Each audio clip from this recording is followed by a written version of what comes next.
Hey guys, subscribe for daily content, and if you're shopping for gear, make sure you check out the description for the newest items at some of the very best online retailers. There's also links for some of the items that I personally recommend.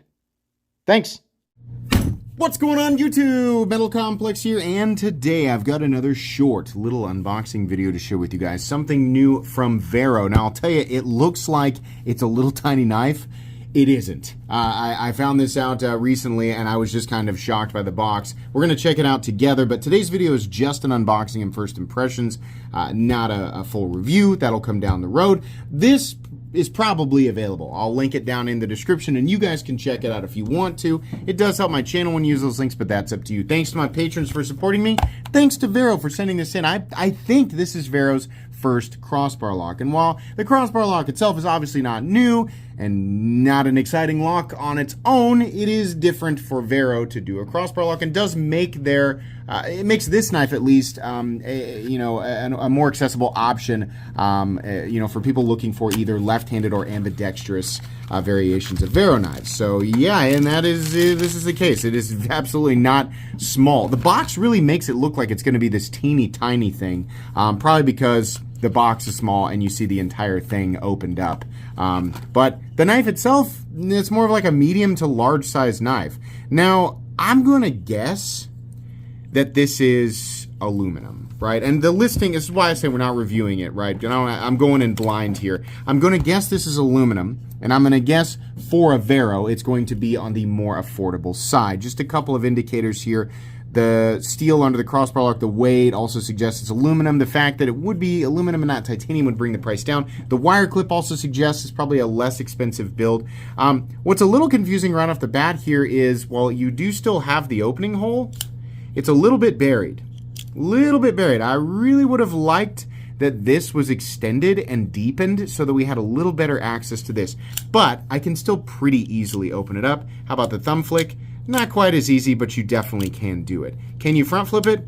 Yeah, you kind of roll it out. I don't know if it's like supposed to be. Well, actually, it does front flip pretty easily. So yeah, you can do all of those things. I think I just would have preferred a little bit more access there.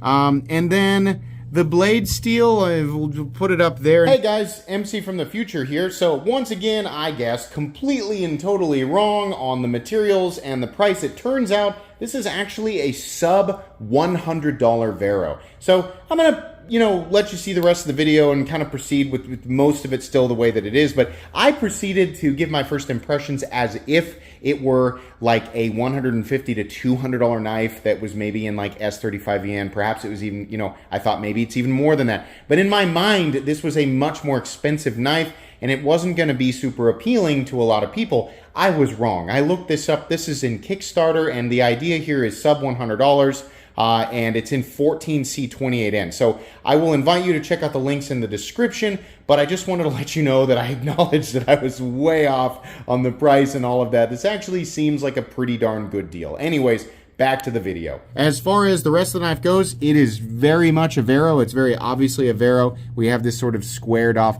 It's interesting how this back part of the knife, this actually sinks down lower, or is it like a taper? Yeah. So it's like slowly coming out this way. It's not that this is a straight line and then this comes down. It's actually kind of tapering outwards towards the back of the knife, which does definitely make me think Vero.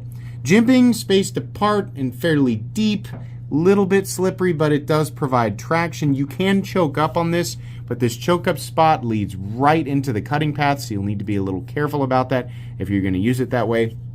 Fairly thick plunge grind, that's going to matter to some and not at all to others. It doesn't matter to me at all, but I know many of you it does, right? It really just depends on how particular you are when you're sharpening, what you're going to use your knives for, and how often you'll be sharpening. Ergonomically, it's all right. I mean, it's a Vero, right? So you have these like really, they're not squared off, but they're almost hard angles without being sharp. Does that make sense? It's not like a flowy, right? Vero is all about straight lines or diagonal lines. It's just very consistent as far as his designs go. The satin finish looks really, really good. I oftentimes don't really compliment satin finishes because there's just kind of ho-hum, but this is a lot more similar to what I would expect from, say, like Kai USA. I've commented on this before. Kai USA, like ZT and Kershaw, Their machine satin finishes are so clean.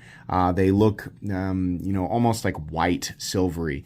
I've mentioned before that sometimes like a machine or belt burn on a blade can actually result in the blade appearing slightly gold or bronzy, and I don't like seeing that. I don't like seeing the discoloration, and I remember on older MBKs, Artisan Cutleries, there were a bunch of brands actually, I would see this periodically, either like a light golden yellow on the satin finish, or just discoloration and unevenness in general.